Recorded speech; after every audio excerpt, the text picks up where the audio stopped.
Being born and bred on a property, it's just part and parcel. I was on big acreage growing up, and to go we moved into town when I think I was 12, and I hated it, absolutely hated it. Hence Dad sold the farm because he didn't have any sons to carry it on. And yeah, I've always had the love for farming and prefer to work with animals. It's just, yeah, it's really good. You beat.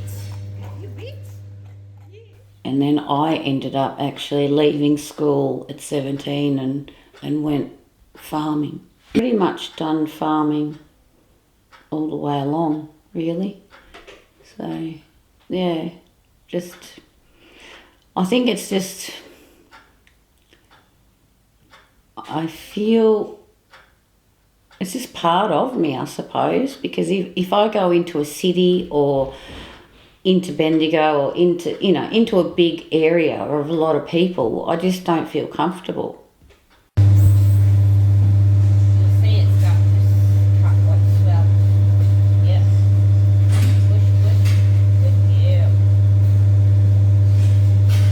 To see new life being born, it's pretty magical. And to help, I've had to pull pigs and help during their labour and all that sort of thing. And yeah, it's pretty special.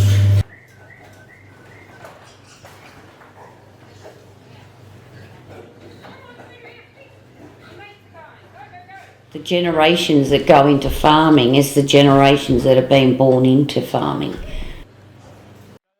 My father, back in the day, it's sort of in my blood. He was a butcher and also a farmer, and he used to he raised pigs. I remember as a kid going to his piggery many years ago. It was only a pretty basic sort of thing, but when Dad took his pigs to market, he used to top the market with them like nearly every time. So he was very good at growing pigs.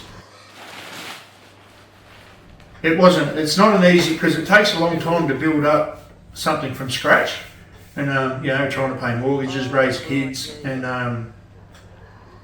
live life, and trying to find enough money to get stuff together. Put a lot of effort into it, and hard work, and it just, when it doesn't pay off, it's a little bit disheartening, but all we can do is just keep moving forward. You hear a lot of people who have a try at something and it doesn't work and they just give up altogether, and I do not believe you just can't do that. I always believe that one door closes, another one will open, and this is just what's happened in my life so far, so yeah.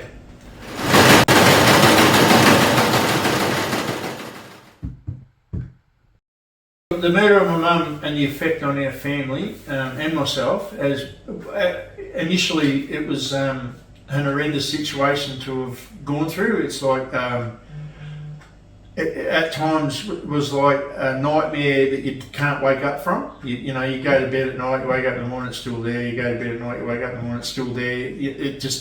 It's not one of those things. There's never an end to it, and I think the effect that it has had on me is it's made me more resilient. It was a tragic event, but we've tried to turn it. The only reason we bought our farm, our 136 acres over at Gary, was because of the Victims of Crime payout. So we thought we'd put that money to good use and set ourselves up for a bit of a future, and have that land in honour, in memory of my mother. It taught me that I have to really take care of my family, and my children, because they were very badly affected. They lost their own mother and their grandmother at the same time. It was a really extremely difficult situation to bear, and I rely on my partner Leanne fairly heavily, and I think sometimes early days it was a bit too much because she was coping differently than what I was. we've just tried to support each other, I guess. You know, like The person that killed my mother has no power over me anymore, because I just need to live my life in honour of that woman, of my mother.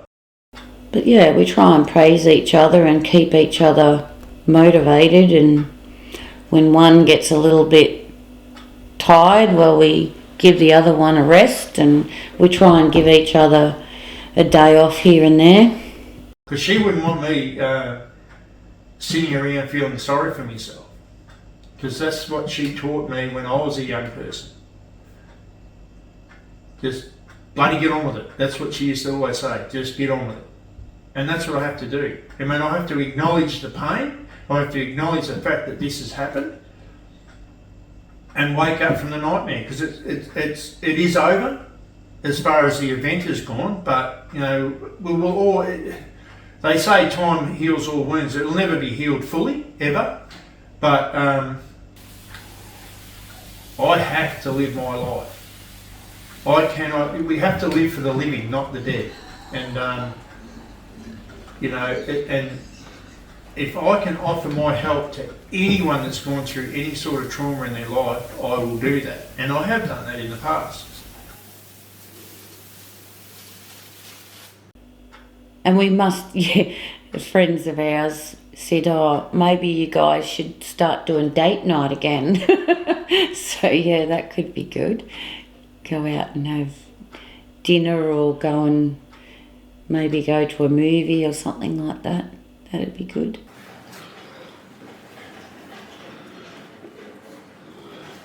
No matter what comes at you.